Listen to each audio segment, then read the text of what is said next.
What do you think? We're good? Yeah. Cool, because we already started. Oh, okay. All right. Anyways, so, like I was asking you before, what's your love story? My love story? Your love story. Oh, man, I have many love stories. No. The love story. Yeah, the one I was talking about earlier. Yeah, you know which one I'm talking about. All right. This one comes with a life lesson, as all good love stories should. Okay. So basically, there was this woman who, whenever I was in college, I saw with my own eyes, and I went, that is the most beautiful woman I've ever seen. And to this day, she still is. But I saw her, and I was like, wow, she's beautiful. She tried to talk to me, and I was like, no, I don't want to talk to her. This woman's way out of my league. And that is where the story's going to come full circle at the end. I was like, this woman's way out of my league. I'm not even going to interact with her. Mm-hmm. But then, time goes on. I'm still interested in her, still want to talk to her. And eventually, I started talking to her more. I'm like, man, this woman is beautiful. Not only is she beautiful, she can also sing, she can dance. She's just angel. One of all of the, jack of all trades kind of thing. Right? All of it, right? Yeah. And I ended up dating this woman, and I was like, holy cow, how in the world did I get this woman to date me? Amazing time. And then the relationship started to not be what it needed to be. Let me stop you for a split second. Go for it. How did you end up dating her? How did I end up dating her? Yeah, how did that whole thing come about? Well, it helps that I'm not ugly, so that was definitely helpful. So it wasn't like put away from her. But what the biggest thing that was helpful is that I was friends with her friends. So she had these two dudes that she was best friends with, and I was a resident assistant whenever we were in college. So I had kind of an in, and I was, I had a good relationship with them. So I was able to be like, hey, I'm kind of interested in your friend, and like, okay, let's kind of set something up. And that is kind of how it worked out. Okay. So nothing like Romeo and Juliet style, like, nothing crazy. No. Okay. So let me tell you this. This is another, we could totally go on a whole other bandwagon on this and how I don't think about it. I had this belief, this vision I believed was from God that was like, this is the woman you need to go after. It's totally bullcrap now. Wouldn't think about that. Okay. But that's what I thought. And then this should have been a red flag for me, because eventually when we were dating, I had told her that in the beginning. I was like, hey, I don't know if God's telling me to date you or not. I don't know. I just know that I'm supposed to interact with you. Mm-hmm. Christian college, it worked. It's stupid. You went to a Christian college? I did. What college did you go to? George Fox University. George Fox. All right, that's in Oregon, right? Yeah, that's in Oregon. All right. Anyways, go on. Yeah. So in a Christian college, you get a bunch of crazy stuff like that. And I was younger. I don't think like that anymore. I mean, I still believe in God and in Jesus, and I do that. But just the weird cultural Christian stuff that comes with it. The cult-like status. Sometimes where so this should have been a red flag, because I was like, oh, I feel like God is, interacting with us. A few months into the relationship, she was like, if you hadn't told me that God had told you that we should date, I would not have dated you. That should have been like, this is a bad relationship. Oh. Yeah. So so it gets crazy, right? The relationship starts to become this situation where I just felt like I could never make her happy, couldn't please her, I couldn't do enough for her, so I never was able to go to church enough for her, wasn't able to sing the way that she wanted me to, didn't interact with people the way that she believed that I should have. And also, she grew up in Hawaii, and I grew up in Oregon. She kind of grew up over their culture. A lot of people don't like military people. So was she white? Or... No, she's Asian American. Oh, okay. She's half Chinese, half Japanese.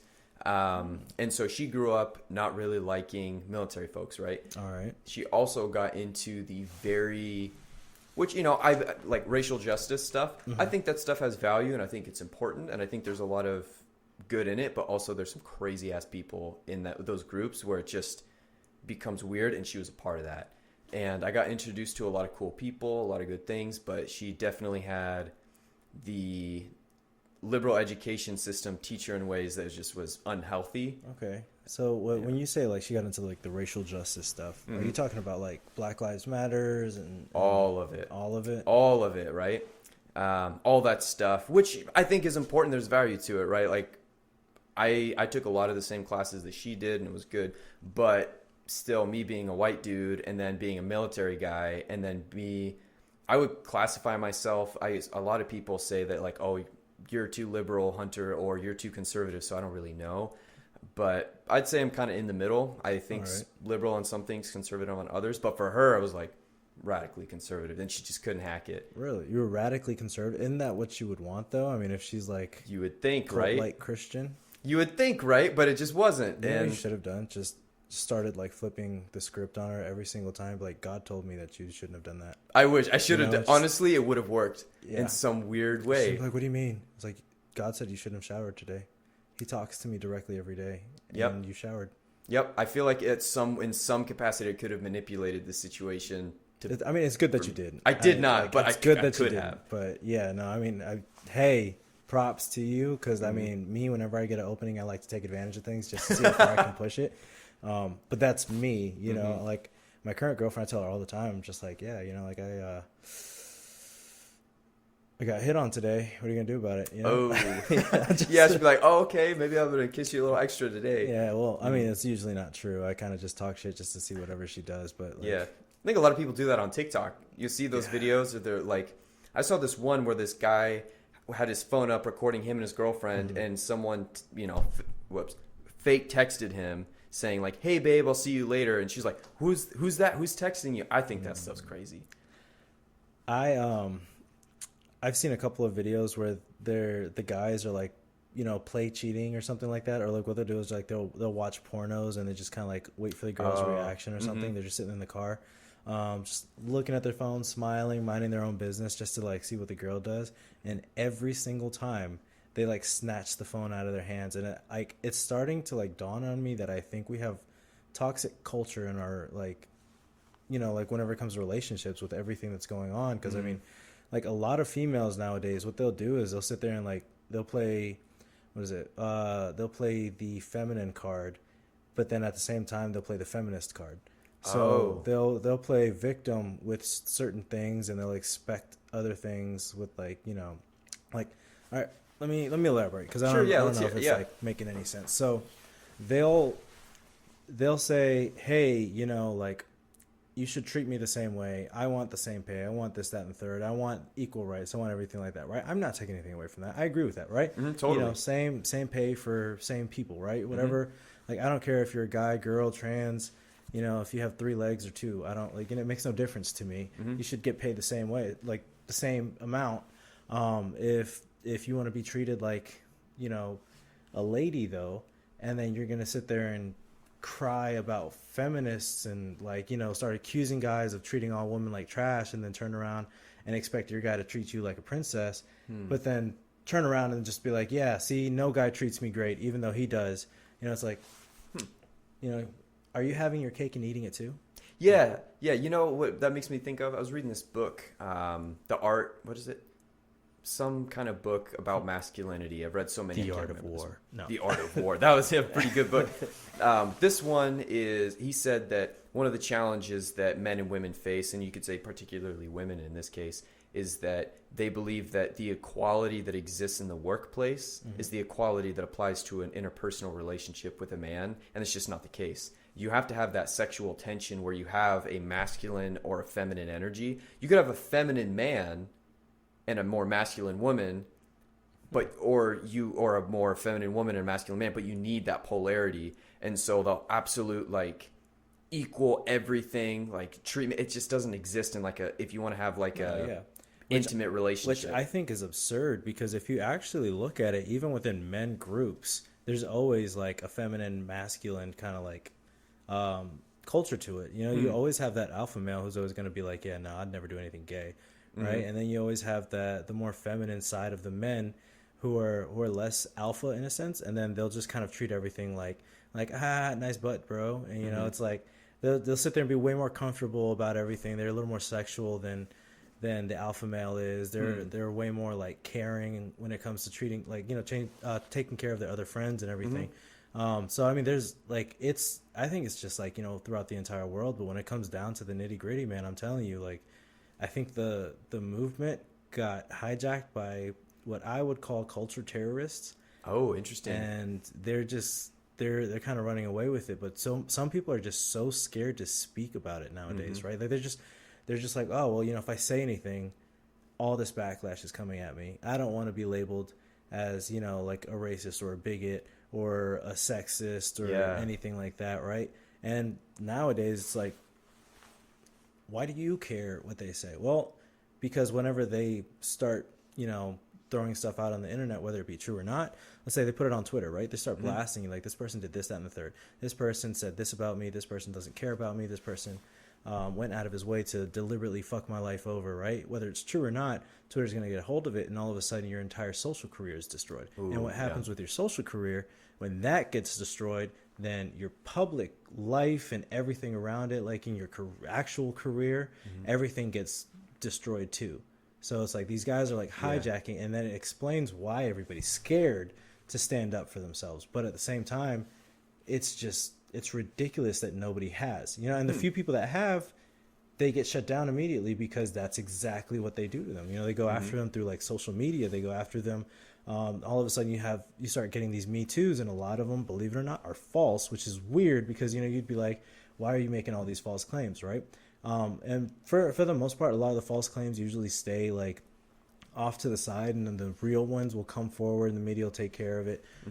But it's just, everybody's just looking for this way to like be a part of it and just take down the next bad guy and just feel like they're part of the movement, and it's like culture terrorism. Yeah, I think it's so, to me, it's one of the most disgusting things for whether it be a man or woman to create a false claim of some kind of like sexual assault or something, because those things actually happen. And this isn't a war against men. It's a war against people who make bad choices. Sometimes it's men, and a lot of times it's men. But when you make those false claims, that hurts women, in my opinion. Yeah, that hurts women terribly. It's just strikes a knife in the back of them, you know, especially for all the women that are like trying to make that actual progression, genuinely have a real thing. And I've talked to so many women that are like, and it's funny because like, I'm not going to say any names, right? I know women who are on both sides of the spectrum. Ones who make themselves victims into everything, and then ones who are, you know, victims of a lot of things but try not to use it as a crutch, you know. And from what I've noticed, the women who, you know, turn themselves into victims for everything, they're latching onto everything. I mean, anything that happens, right? Any like example is like if Joe Biden starts saying like, oh, I'm running for president, right? Like this is, we're retro speaking here, right? So if they say like, oh, Joe Biden's running for, you know, let's use somebody else, right? Let's say Donald Trump, when he originally ran for president, right? Because he's not our president anymore. It doesn't matter. So let's say when he ran for president, and all of a sudden he's like, oh, grab him by the pussy. All these females were just like going out. That was huge. Yeah, they're just like, oh, well, he did this, that to me or whatever, but it never made the news. He's going crazy on this, that, and the third, whatever. He's like, you know, he's always been this way. It's just finally coming out kind of thing. Like, he's raped me this time. He raped my daughter kind of thing. Like, it's stuff that, you know, you're just like, what the fuck is going on here? You know? But they'll latch onto it. Like, the people that make themselves victim into everything, they'll hear that and they'll be like, oh my God, yeah, I remember when it happened to me. Did it actually happen to you? No. I mean, they don't expect you to know their past. So like, yeah, of course it happened to me, but did it really? No. And it's funny because when you actually know the past of somebody, you're just like, you know, sitting there like, I mean, I don't know how this actually pertains to you, but they're just like, in their mind, they're just like, no, this cuts me deep. You know, this is such a personal topic for me. He grabs women by the pussy. I've been grabbed by the pussy. I know what it feels like. You know, and you're just like, okay, you know, I'm not going to call you a liar. I'm going to roll with it. I'm going to do whatever you say, you know. I get it. It cuts deep. I'm just not going to talk about it. Like, no, we have to talk about it because if not, the culture's never going to change. I'm just like, I'm pretty sure the culture. It's changing. It's always changing. Yeah, like the general consensus is nobody should really grab a woman by the pussy. No. Right? Yeah. Like but that's just me, you know, that's how I see it. You know, they're just like, no, we have to pay attention to it. This needs to change. Like, it is changing, but whatever, right? So then we move on to the woman who use like they have everything actually done to them, and then they don't use it as a crutch, and they just try to like brush it under the rug, and then, you know, they hear shit like that, and they're just like, oh, I don't care, you know, like, oh, grab her by the pussy, yeah, whatever. It's like, go up to them and be like, hey, didn't this happen to you? Like, yeah, but I don't even want to talk about it. Like, why not? It's like, oh, it just brings me back bad memories. Does it actually to them? No, usually not. What it is just they don't want to acknowledge it, because if they do, then they're going to feel like they're weak, and they don't want to look weak. But then it brings, Yeah, I can see that being a problem. Yeah. yeah. So I mean, but then it starts bringing everything back like full circle, because then they're just like, oh well, like I'm trying to stay away from the feminist movement, and then all of a sudden the feminists are just going around making everybody else like, oh no, we need to focus on this. And then you have the few women who don't want to use it as a crutch, and then they're just kind of like dragged into it, and it's just, it just kind of ruins everything for everybody. Yeah, I think my overall perspective on that is that, like, anything like, sorry, like Black Lives Matter or #MeToo, like these things started with a genuine purpose and a genuine reason, right? Yeah. And then all these other things get added onto it. So like there's genuine women who have been hurt in the past by men, or men by women. In this case, we're talking about women. I think that it's difficult, I think, to try to figure out how to look at these things, because like from my perspective, I went to a Christian college, right? Yeah. Honestly, we're a bunch of privileged kids. I know I don't like to use that word, but we really were. Hey, if the shoe fits, in a wear it, bubble, right? yeah, right. Like we're in a bubble. It's kind of like obviously those things happen there, right? Mm-hmm. But I would say that the experience that I have with the women I've interacted with have probably been different than the kind of women you've interacted with. I don't know, man. Because of those things. Shit, you'd be surprised. I went through my Christian phase. We man. let's talk about that. You want to talk about my Christian phase? Yeah, I mean, I'll add this real quick too. Right, yeah, One of the ahead. things that's confusing for me about all of this is, I think that we have started to put people in groups in these politics, right? So let's say like women care about this, or men care about this, or black folks care about this, or Asian folks this, and it's like people are individuals, and just because you have a certain gender or a certain color doesn't mean you think this way. Mm-hmm. And that was a confusing thing, and we'll come back to it later, but like the girl that I was talking about earlier is... Oh yeah, we never finished your story. And that's okay. We'll come back to it. Okay, I mean, yeah. I guess I could wrap it up here, but... Go for it. The thing that was confusing is I think women have a difficult time because they're also being filled with all these different messages. Like you need to be strong and independent, but also you need to be with a man, but the man needs to be submissive, but women sometimes don't want that and they don't know what they want. And that was one of the issues with her. Yeah. This person was, I feel that I was trying to be my own man, trying to do my own thing, but also I'm a people pleaser, man. I loved her to death. I wanted to make her happy, and me trying to please her and make her happy, I had to give up a lot of things for myself.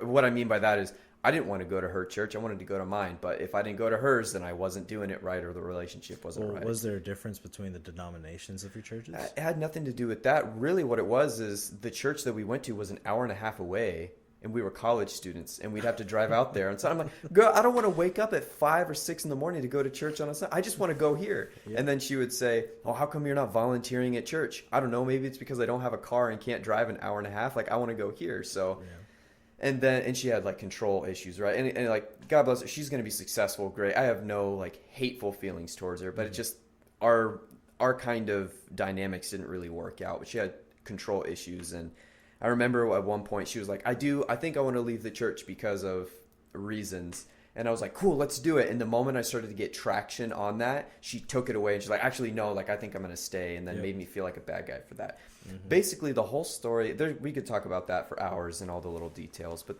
the whole point was, whenever I was a teacher or a adjunct professor with my communication students, I told them this. I said, I fell in love with this woman. She was beautiful. I thought she was out of my league. And we started dating, and in the end, she broke me into a million pieces and really ruined my perspective before we even broke up, right? And it got to the end where that sounds familiar, man. Yeah, I mean, we'll talk about that too, I'm sure. But we get to the end, and she's like, hey, do you think we're going to get married? And I was like, no, honestly, like after doing this for 2 years, I don't think I could do it for the rest of my life. Like, I don't think so. And she said, well, I honestly, I think she was making this up. She's like, I think that we were going to get married. I think she said that so that she could be you can't see my fingers, the victim or good guy, which was like, whatever. But I broke up with her. And the whole point of that story was, if you see a woman and you think she's out of your league because of the way that she looks, that is absolute bullcrap, because I dated the most beautiful woman I've ever seen. and she was a terrible match for me emotionally, personally, and relationally. Yeah. And so now I'm still shy as hell when it comes to talking to women. I really am. Well, here's the real question, because you are a good-looking dude. Do you have a girlfriend right now? I wish. No, I don't. Are you like interested in a woman? Are you talking to a woman? Do you like? Because I know you play your ukulele every night, but there's got to be more to Hunter C. Bomar. You know, like. Oh yeah, I would love to have a girlfriend, man. There's no one I'm talking to right now. It's kind of Not even like Tinder, man. Like. well, not here because we're stuck on this basement. Honestly, when I got here, I had Hinge open because I was using Hinge. Yeah. And I was like, cool, talking to people, and then they said that we can't leave, and I was like, well, why am I even doing this? Is Hinge bigger in like Oregon than it is here? Because like I know here, I think like maybe 3 people use it in the entire East Coast. So, Really? I mean, like I'm sure more do. I found some cute like, girls though. Yeah. Yeah. Was it in Oregon? No, it was here. It was Really? here. I popped up that Hinge, changed my location, and I'm like, cool, connect. The hard part about online dating though is that you have nothing to go off of other than just the text. Yeah. And it's just terrible. So I'm hoping that maybe my friends can connect me with someone that would be cute. I mean, but honestly, like I'm not really attracted to white girls, mostly because like they all look like my mom or my sister. So I'm like, I don't want to do that. I like girls with dark hair, brown eyes, I mean, that kind of thing. We each have our preferences, right? Yeah.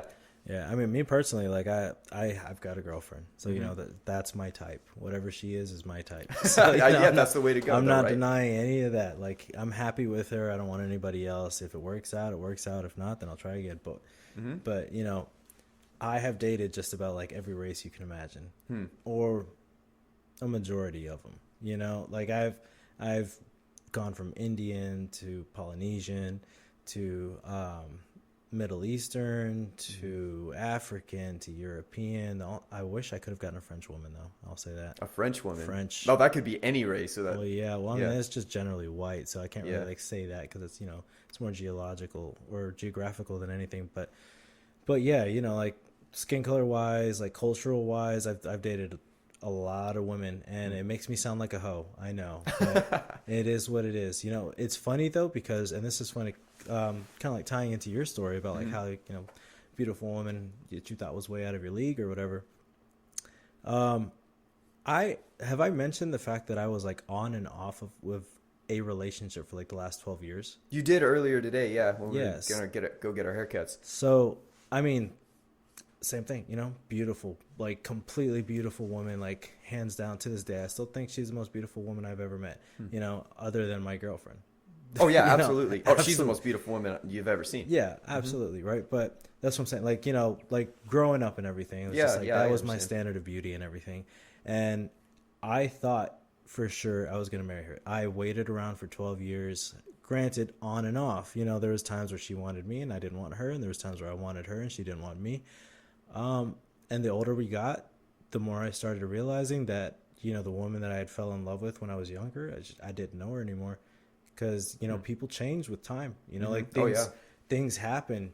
Like this person who used to be really shy, didn't like going out that often, but really loved studying and reading books and everything, changed to being someone who likes to party all the time, has his full-time job, has another full-time job, goes to college parties, has dated multiple men, slept around at one point. I'm not saying that, she has a high body count or anything, but it was like, it's something different for her, And it's just things like that where it's like, okay, well, you know what?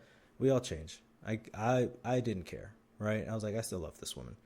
And then just as time goes on, man, like it just gets further and further and further. And like, I just keep thinking that it's in my grasp. And then I look and it's like beyond the horizon before I know it.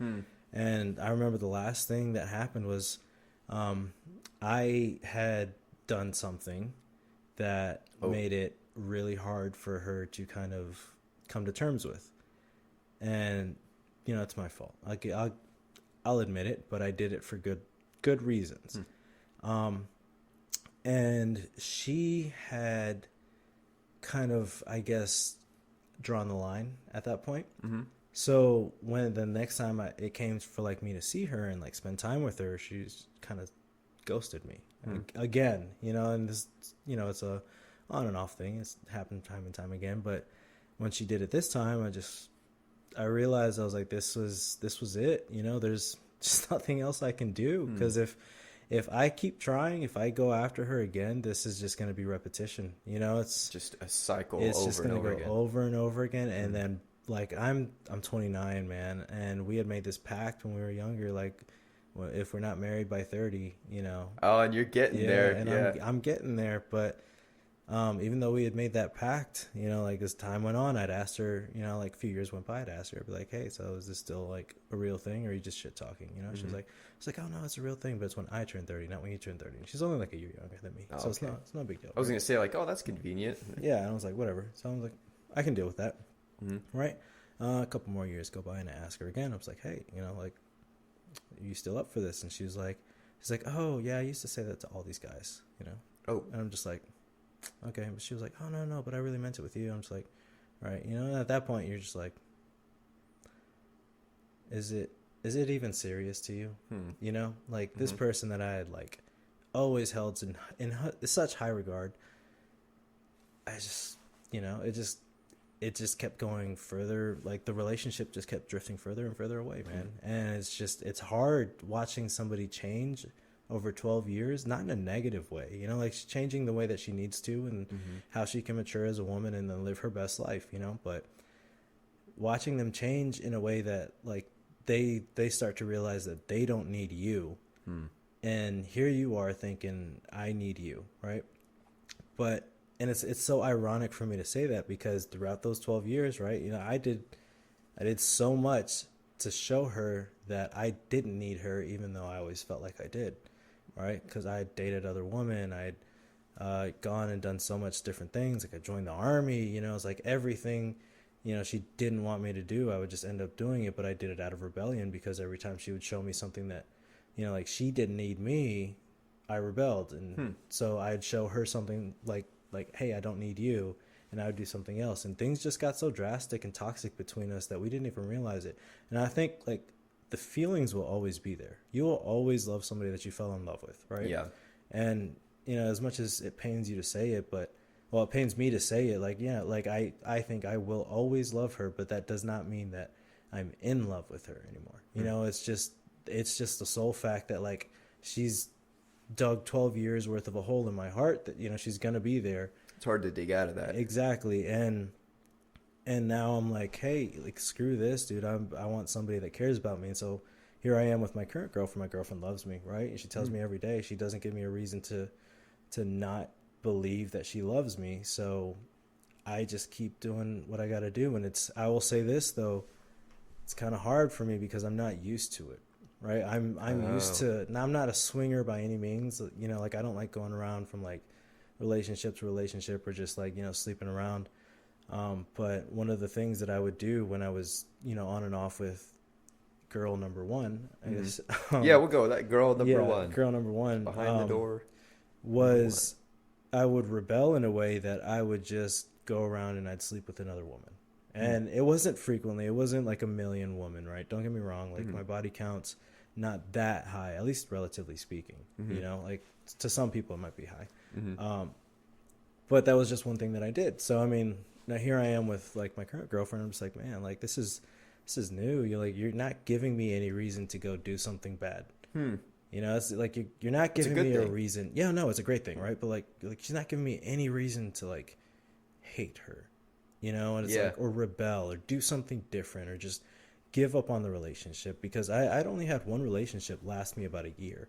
Everything else is 2 to 3 month range, right? And then obviously the one that was on and off for 12 years, but you know, I can't really count that because it was like on and off. So like we'd go like weeks, months, years in between talking to each other from time to time. So I mean, you know, it's like you can't really count that. So yeah, and it wasn't even like a real relationship for the most part, because we had never really dated except for when we first met each other. And it's funny, oh right? really? Yeah, it's funny. So the first thing that we ever said to each other was I asked her out. That was the very first conversation. No other words, right? I saw her. I'd seen her like across the hallway in high school, and I was just like, man, that is the most beautiful woman I'd ever seen, right? And I just said, fuck it, dude. Like I've never thought that way about any woman in my entire life. So I just walked up to her and I was like, look, this is going to be weird, but do you want to go out with me? And she was like, I guess from her perspective, she told me, she was like, well, yeah, you're a handsome man coming up to me and like caught me off guard. So I didn't know what else to say, but yes, right? So we dated for like 2 weeks, right? That was the only time we had ever officially dated. So I guess that's another question too, is like, what is officially dating, right? Because you go on dates. Are you dating or are you just going on dates? no, I mean, there's courtship and then there's dating. You know, there's I guess I don't know the difference. So courtship is more or less like an unofficial dating, right? So courtship, you can go on dates with a person, and you can go on dates with another person because you're courting around. You're trying to figure out, who do I want to be Oh, with, like right? Saturday you went on your first date with this girl, then next Friday you go with right? another. Which is funny because my current girlfriend, and she's gonna hate me for telling you this, but so that was her mentality. She was like, she would go out and court a bunch of people. That's how it was before social media. Or Yeah, I mean, that was what it was like in the 80s. Well, she's an older woman, so you know. Is she really? Well, she's older than me, so I call her old. What's older woman like? She's what? 33. Like, damn, she is old. Right? I know. Well, I'm like 24, so I'm like, whoa. But no, yeah. So she was like going around courting other people, right? Not actually dating anybody. She's just going around courting people and, you know, just seeing testing the waters to see what she liked.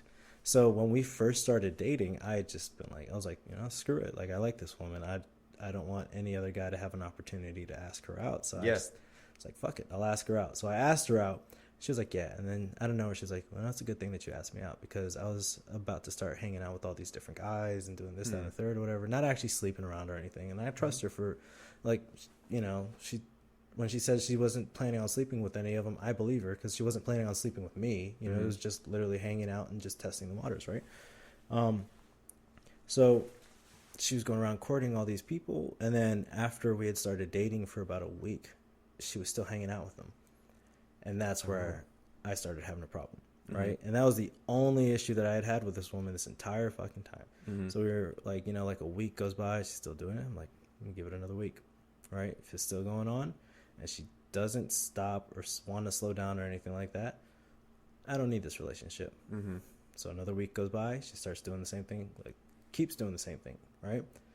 So out of the blue, I was like, I kind of just sent her a text message, and I was like, look, I'd call her, but she wasn't respecting me in the relationship in that sense, right? Like, you're not going to go around keep courting people if you're officially dating somebody. Yeah. So I felt like she wasn't respecting me, so I was like, I don't think I deserve to give you any respect with how I'm going to break up with you because you haven't respected me the entire time. So I broke up with her through text, and I was just like, yeah, I don't care anymore, right? Like, this is how you're treating me, whatever, this, that, and the third. Well, at that point, she did something that no other woman had ever done in my entire life. Did she like drive up and play a boombox outside your window? No, nothing that drastic. Oh. But she fought for the relationship. Oh. Which is something that, you know, for me was like unheard of. I thought it was always only on the man to fight for the relationship. Yeah, it kind of feels that way sometimes, doesn't it? It's the stigma they give us, you know? Like, hey, why aren't you fighting for this? Like, I know I did wrong, but you got to fight for this relationship to make it right with me. You know, I'm like, that's not how it works, it's right? Like, no, you should be bringing me flowers. Yeah, you know? But unfortunately, you know, fortunately for me in this case, she actually fought for the relationship. Cool. She was like, hey, like, look, I'm not going to do this anymore. I talked to my mother about it. I try to work things out, and I'm not going to like start entertaining any of these other men. Because I told her, like, the easiest way for me to explain it to her, I was just like, all right, don't say you're hanging out with these people. Don't say you're texting these people. Change the word to entertaining, right? So are you entertaining these men?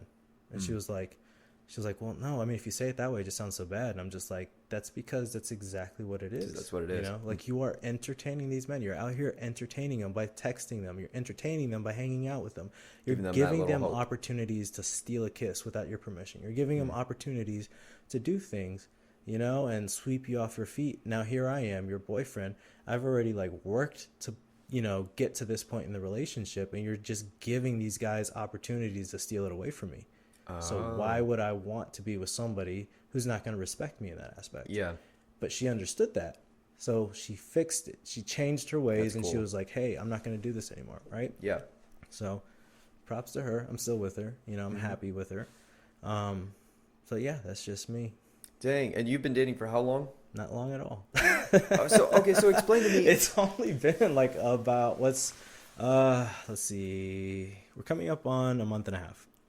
Okay. So I'm thinking like, wow, so this dude's been in this for years. It was a month and a half. No, man, no. So this is recent stuff. Yeah, this is recent. I'm talking about like baby love right now, and it's like, but this is the thing. Remember what I told you about my timelines, right? When it comes to dating women, about 3 months is usually where I end up calling it quits. So So I guess what was there a point whenever you were talking to her and you're like, hey, we're exclusive or dating? Because that's the part that I'm kind of confused on, right? I have not dated anybody outside of college. And that was, keep in mind, that's a Christian college, so that's its whole other bubble, warped garbage thing. Where in the real world, I don't know how that works. So explain that to me. So exclusive dating? What happens? Let's say like you see, let's pretend I'm a woman, right? Okay. So I'm walking through What kind a bar. of woman? Well, one that you're attracted to. Okay, so you're your type, right? Okay. Short, dark hair, brown eyes, darker skin, not white, So here I am. Let's say I'm at Starbucks, just chilling with my Harry Potter jacket on.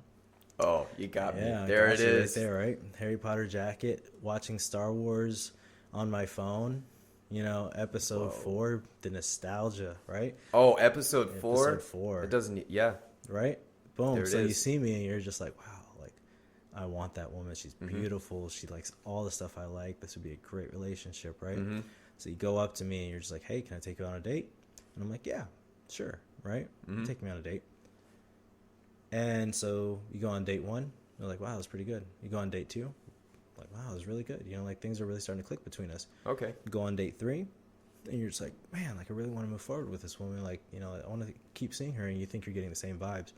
So you ask her like, hey, let's see each other like for a 4th date. Let's go hang out doing this, that, and the 3rd. And then this woman's like, oh, well, actually, I have a date with this other guy. What would you say at that point? I would think that she wouldn't be interested in me anymore. Exactly, right? So how do you fight that?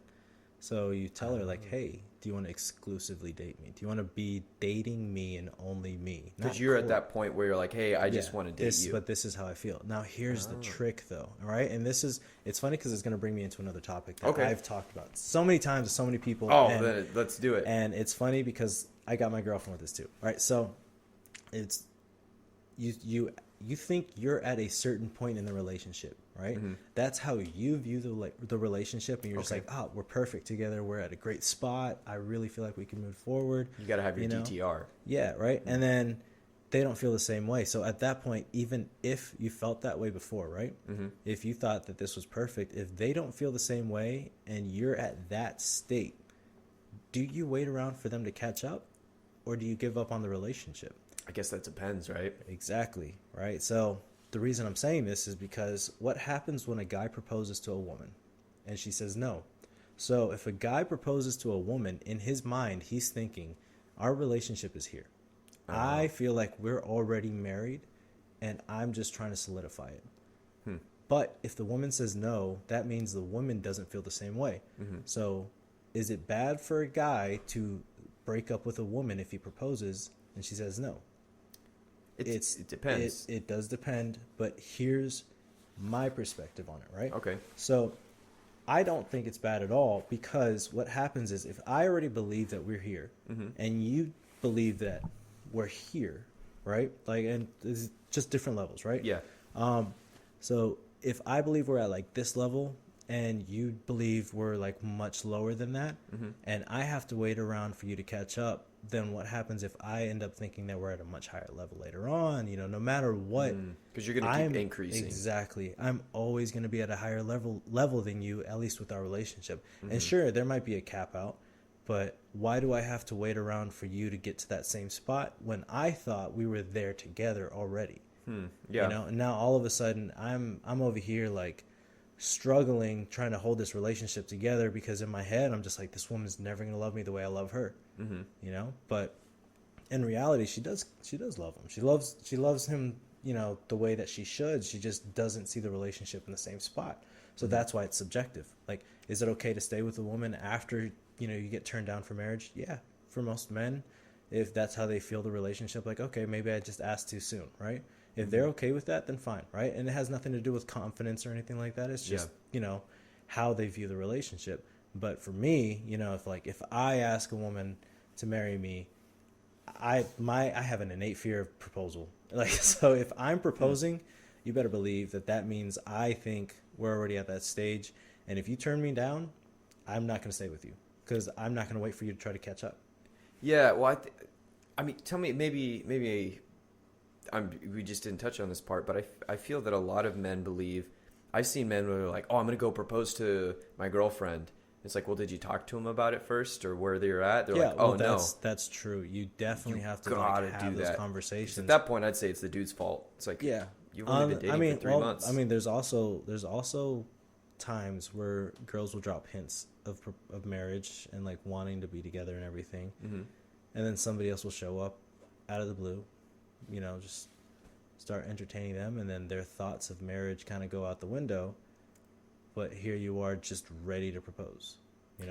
I think that's where it comes down to that continual check-in, like, hey, where you at? I mean, that's with the relationship I was talking about earlier. That's one of the healthier things that we had was it came down to the, hey, do you think that maybe we could get married? And she said that she was at the point of yes, but I was at the point of like, I don't know. And then it came down to the final question, hey, do you think we're ever going to get married? And it came down to no. And that was helpful but the thing is, if I had said yes, and if she had said yes, we'd be like, oh, cool. All right. Well, then we know what the next step is. I'll surprise you when the time comes. She's like, okay. Because there's that conversation, right? Not though. I've seen a lot of dudes, they're like, I can't believe that she said no. There's no way that we were there. It's like, well, did you talk to her about it? Well, no, but it's a surprise. It's like, well, communication is key. Yeah, it's key. Well, good communication is key, right?